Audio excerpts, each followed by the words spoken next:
अपने मन में जिस चीज का विचार करोगे वही चीज तुम्हें मिलना शुरू होगी। अगर पैसे के बारे में विचार करते हो तो आपके पास पैसा आना शुरू होगा।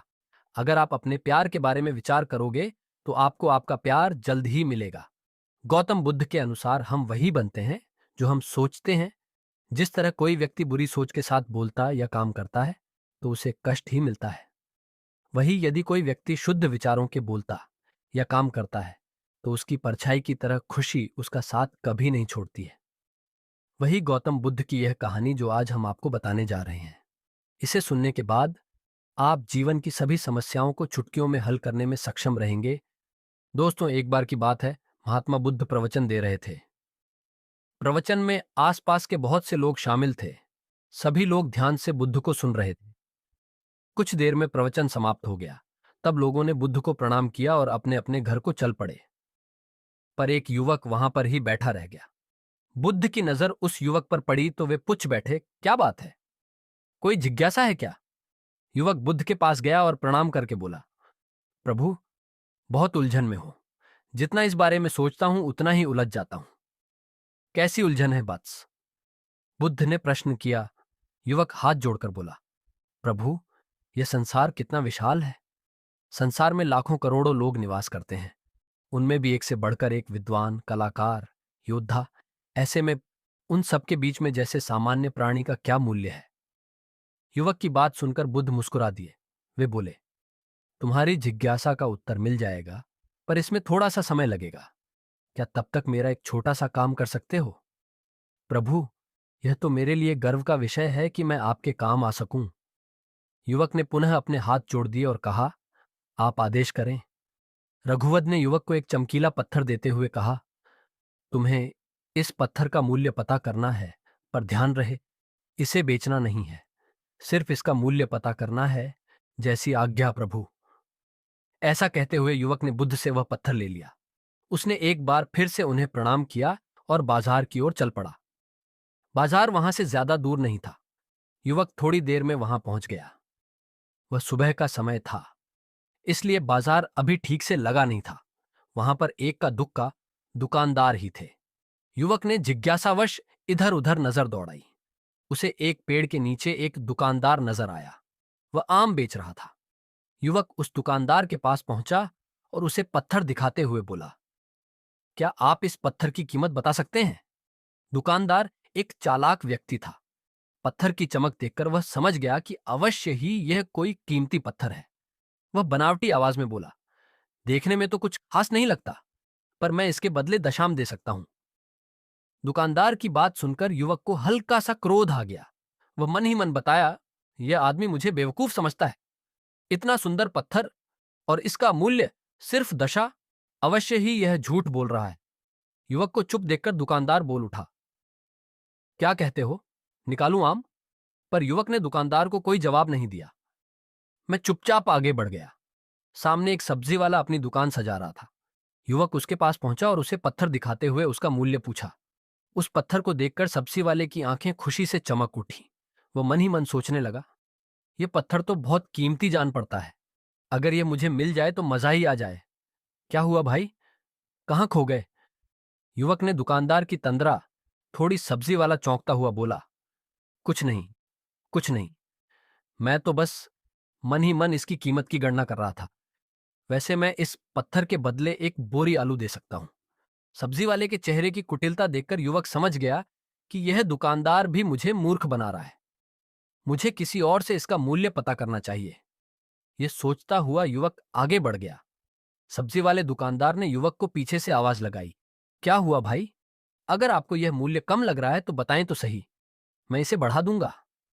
पर युवक ने उसकी बात पर ध्यान नहीं दिया। वह अब इधर उधर किसी ऐसे व्यक्ति को खोजने लगा जो जानकार हो और उस पत्थर की सही मूल्य बता सके। युवक को लग रहा था कि अवश्य ही यह कोई कीमती पत्थर है। शायद कोई जौहरी इसका सही मूल्य बता सके। यह सोचता हुआ युवक एक जौहरी की दुकान पर पहुंचा। जौहरी अपनी दुकान को अभी खोल ही रहा था। उसने युवक को अपनी दुकान की ओर आते हुए दूर से देख लिया था। साथ ही उसने युवक का हुलिया देखकर यह भी भांप लिया था कि यह कोई गरीब व्यक्ति है जो संभवतः कोई गहना बेचने आया होगा। जौहरी ने हाथ जोड़कर युवक को नमस्कार किया और मुस्कुराकर पूछा, बताएं महोदय, मैं आपकी क्या सेवा कर सकता हूं? युवक ने बुद्ध का दिया पत्थर अपनी हथेली पर रख दिया और बोला, इसका मूल्य पता करना था। पत्थर को देखते ही जौहरियों से पहचान गया कि यह बेशकीमती रूपी पत्थर है जो किस्मत वाले को मिलता है। वह बोला, पत्थर मुझे दे दो और मुझसे 1 रुपए यह ले लो। कहते हुए जौहरी ने पत्थर लेने के लिए अपना दाहिना हाथ बढ़ाया, पर तब तक युवक ने पत्थर को अपनी मुट्ठी में बंद कर लिया था। उसे पत्थर के मूल्य का अंदाजा हो गया था, इसलिए वह बुद्ध के पास जाने के लिए मुड़ गया। जौहरी ने उसे पीछे से आवाज लगाई, अरे रुको। तो भाई, मैं इसके 50 लाख दे सकता हूं। लेकिन युवक को वह पत्थर बेचना तो था नहीं, इसलिए वह रुका नहीं और दुकान के बाहर आ गया। पर जौहरी भी कम चालाक नहीं था। वह उस अनमोल पत्थर को किसी भी कीमत पर अपने हाथ से जाने नहीं देना चाहता था। वह दौड़कर उसके आगे आ गया और हाथ जोड़कर बोला, तुम ये पत्थर मुझे दे दो, मैं इसके बदले 1 करोड़ देने को तैयार हूं। युवक को जौहरी की बातों में अब कोई रुचि नहीं रह गई थी। वह जल्द से जल्द बुद्ध के पास पहुंच जाना चाहता था, इसलिए ना तो वह रुका और न ही उसने जौहरी की बात का कोई जवाब दिया। वह तेज तेज कदमों से बुद्ध के आश्रम की ओर चल पड़ा।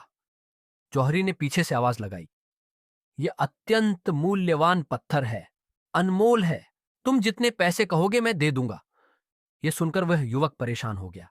उसे लगा कि कहीं पत्थर के लालच में जौहरी उसे पकड़कर जबरदस्ती न करने लगे, इसलिए वह तेजी से आश्रम की ओर दौड़ पड़ा। युवक जब बुद्ध के पास पहुंचा तो वह बुरी तरह से हाँफ रहा था। उसे देखकर बुद्ध मुस्कुरा दिए, फिर भी उन्होंने अपने चेहरे से कुछ भी जाहिर नहीं होने दिया।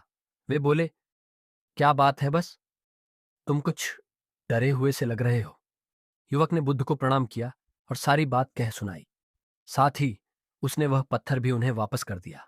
बुद्ध बोले, आम वाले ने इसका मूल्यता साम बताया, आलू वाले ने 1 बोरी आलू और जौहरी ने बताया कि यह अनमोल है।